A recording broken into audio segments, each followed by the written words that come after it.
A história do Brasil teve início na Bahia. Salvador foi a primeira capital do país até o ano de 1763.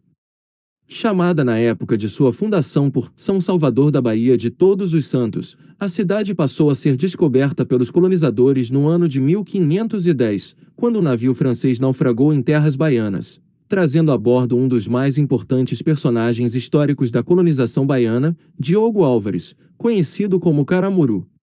Juntamente com a Índia Paraguaçu, Caramuru desempenhou um importante papel dentro da história da colonização da Bahia. Por volta de 1536, o rei de Portugal, Dom João III, dividiu as terras brasileiras em capitanias hereditárias. Os donos das capitanias eram chamados de donatários e Francisco Pereira Coutinho ganhou parte do território de Salvador, fundado na época como Arraial do Pereira. Coutinho teve o comando do Arraial, mais tarde batizada de Vila Velha, até 1549 na ocasião da chegada de Tomé de Souza, o primeiro governador-geral do Brasil. Juntamente com Tomé de Souza desembarcaram em Salvador 6 embarcações com uma comitiva de aproximadamente 10.000 pessoas para fundar sob ordens do rei de Portugal, a cidade de São Salvador. Após o governo de Tomé de Souza, governaram o país Duarte da Costa e Mendes Sá, que teve o comando do país até 1572. Neste período a Bahia era a região que mais exportava açúcar, considerado na época o produto mais exportado do país. A fama e a riqueza da província baiana despertaram a cobiça de outros países no início do século XVII. Nestes tempos Portugal estava unido com a Espanha, colocando várias restrições ao Brasil como o impedimento do país em firmar relações comerciais com a Holanda. Este fato, ligado à riqueza desencadeada pela exportação do açúcar, fez com que a Holanda resolvesse invadir a Bahia. Uma esquadra comandada pelo holandês Jacob Willekens chegou às terras baianas em 1624 com 26 navios. Neste período foi construída em Morro de São Paulo a Fortaleza de Tapirandu, uma importante estratégia para defender a Bahia de Todos os Santos.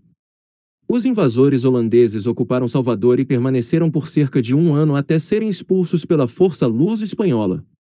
Salvador foi capital e sede da administração colonial do país até o ano de 1763, quando a sede do Império foi transferida para a cidade do Rio de Janeiro. Apesar da mudança da sede da coroa, Salvador continuou a se destacar dentro do cenário de colonização do país e anos depois na fase de independência do Brasil. Em 1822, a capital baiana protagonizou uma luta que se arrastou por mais de um ano, mesmo após o Brasil ficar independente de Portugal. Somente no dia 2 de julho de 1823, a Bahia pôde comemorar a independência brasileira. Em 16 de novembro de 1889 foi proclamada a República na Bahia, pelo coronel Frederico Cristiano Buis. O primeiro governador eleito baiano foi Joaquim Manuel Rodrigues Lima, de 1892 a 1896.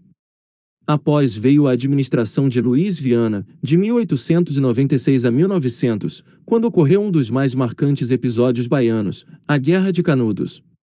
De 1908 a 1911, a Bahia foi governada por João Ferreira de Araújo Pinho, que teve que renunciar ao mandato antes do término devido a uma crise política desencadeada neste período. Na ocasião, Joaquim Seabra, ministro da Aviação no governo de Hermes da Fonseca, governou o estado baiano até 1916. O governo de Seabra foi marcado pela urbanização da cidade de Salvador. No ano de 1920, Seabra tentou eleger-se novamente, mas sofreu uma forte oposição. Em 1920, o governo brasileiro decretou a intervenção no estado e os anos seguintes foram marcantes em territórios baianos e brasileiro, devido a acontecimentos mundiais como a Segunda Guerra Mundial. Fonte: http://www.salvadorbaiabrasil.com/